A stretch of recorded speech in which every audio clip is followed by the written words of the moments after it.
নৈতিক একটা দায়িত্ব এবং গরিব মানুষের পাশে বানবাসী মানুষের পাশে তারা তাদের দুঃখ দুর্দশা তাদের সঙ্গে আমরা কিছু শেয়ার করতে চাই এবং তাদেরকে আমরা সহযোগিতা করে যেন আমাদের মাঝে ফিরে নিয়ে আসতে পারে। এই যে নদীতে ভেসে কত মানুষ মধ্যে কত মানুষ পাওয়া যাচ্ছে না, এটা সবারই উচিত, আমাদের সবারই যে যার থেকে পারে যেখান থেকে যতটুকু পারে সবাইকে সাহায্য করা, এটাই আমার কর্তব্য মনে করি। আপনার কাছে এই মুহূর্তে এই বাঁধটি খোলা কি খুবই প্রয়োজন ছিল? এই বাঁধটি খোলা প্রয়োজন অপ্রয়োজন এটা পরে বিষয়, তবে এটা আগে জানানো উচিত ছিল যে বাঁধটা আমরা খুলবো, সেটা আমাদের বলা উচিত ছিল যে আমরা বাঁধ খুলবো, আপনারা আপনাদের প্রয়োজনে, আমাদের দেশের অবস্থাটা ভালো নেই, আপনারা আমাদের প্রয়োজনে কোনো কিছু আপনাদের ব্যবস্থা নেন।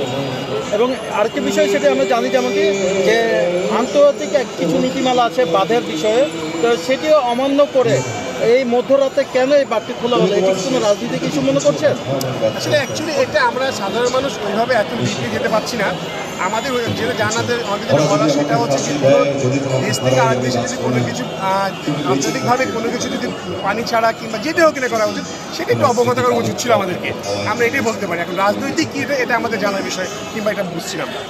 ঠিক আছে, আপনাকে যে প্রশ্নটি সেটি হচ্ছে সংখ্যালঘু নিয়ে কিছুদিন আগে, কয়েকটা দিন আগে, সপ্তাহখানেক আগে কিছু প্রশ্ন করা হয়েছে যে সংখ্যালঘুদেরকে আমরা আগুন দিয়ে পুড়িয়ে মারছি, তাদের মন্দির গির্জা ভেঙে দিচ্ছে।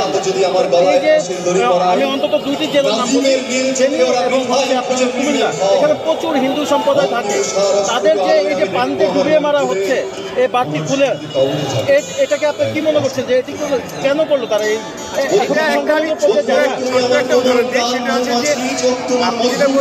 সম্প্রদায় লঘু হিন্দুকে নিয়ে বাংলাদেশ প্রচার করা হচ্ছে।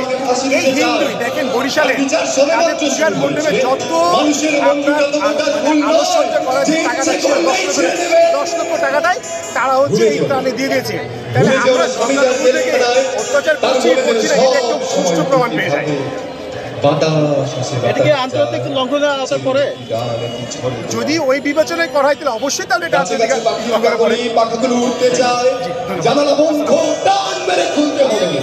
বলবেন যে সমুদ্র সব থেকে সুন্দর তা আজ আমরা দেখি, যে সমুদ্র সব থেকে সুন্দর তা আজও আমরা দেখিনি, সব থেকে সুন্দর শিশু আজও বেড়ে ওঠে। বন্ধুত্ব যে কথা আমি তোমাকে বলতে চাই, বসতে পারে, বসে এটার একটা পার্মানেন্ট সমাধান করা যায়।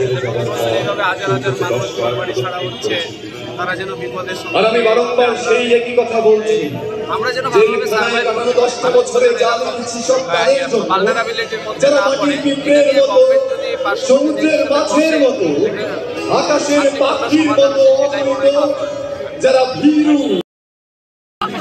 শিক্ষার্থীরা আলাদাভাবে একটা কনসার্ট আয়োজনের মাধ্যমে প্রতিবাদী গানের মাধ্যমে চেষ্টা করে যাচ্ছে। ধন্যবাদ আপনাকে।